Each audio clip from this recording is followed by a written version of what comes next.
Penyanyi Denada mengaku sempat tidak memiliki penghasilan karena dampak pandemi COVID-19. Selama 2 tahun terakhir, ia tak bisa bolak-balik ke Indonesia untuk melakoni sejumlah pekerjaannya. Lantaran adanya kebijakan terkait pandemi COVID-19 yang membuatnya tak bisa mengambil pekerjaan di tanah air. Sementara, Denada tinggal di Singapura untuk menemani anaknya Aisyah Arum berobat. Sudah sekitar 3 tahun, Aisyah menjalani perawatan di rumah sakit Singapura karena mengidap kanker darah atau leukemia. Selama 2 tahun tidak memiliki penghasilan, Denada turut menceritakan perjuangannya untuk tetap bertahan.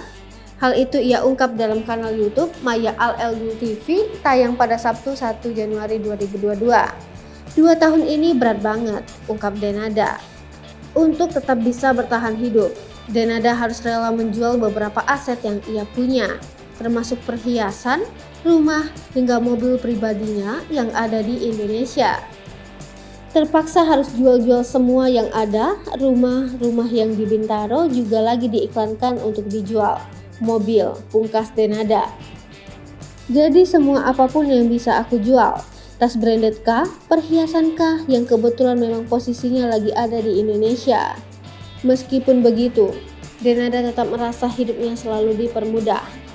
Kemudian, Denada juga bercerita kondisi keuangannya yang sempat terpuruk, lantaran ia hanya memegang uang Rp200.000 saat tinggal di Singapura.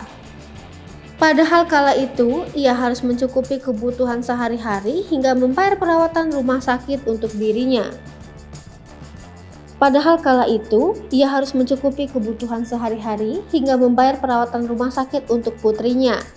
Pernah dalam satu hari, di ATM aku cuma ada Rp200.000, gak nyampe $20 itu kan, jelasnya.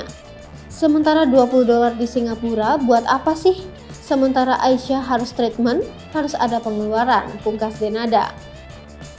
Ia menjelaskan, kejadian seperti itu kerap terjadi padanya saat tidak memiliki pemasukan. Itu sih nggak sekali 2 kali. Lah orang nggak ada perhatian tapi tinggalnya di sana Singapura, kata Denada. Ia bahkan sampai menangis hingga mengadu kepada sang pencipta terkait kondisi keuangannya yang sangat minim. Merasa dapat keajaiban, Denada bercerita akhirnya kembali bisa bertahan dengan tawaran pekerjaan yang tiba-tiba mendatanginya. Kalau udah kayak gitu, aku nggak tahu lagi mau ngapain. Dan emang aku nggak ada temen ngobrol, jadi ya cuma nangis aja sama Allah, kata Denada. Entah ada aja, tiba-tiba besokannya ada orang dari perusahaan di Indonesia. Kita ini dong ngajakin Denada untuk ngisi kelas Zumba privat buat company kita. Atau nggak kadang-kadang bisa nggak endorse selanjutnya. Dia pun bersyukur, di tengah kondisi sulit yang dihadapi, masih memiliki jiwa untuk terus berjuang. Maksudnya kayak gitu, aku mana pikir itu akan terjadi dalam waktu 1 hari, 2 hari. Abis aku nangis-nangis sama Allah, terus tiba-tiba besokannya ada yang telepon ngomong kayak gitu. Untungnya Allah kasih di dalam jiwaku itu. Aku tuh mau berjuang, tutupnya.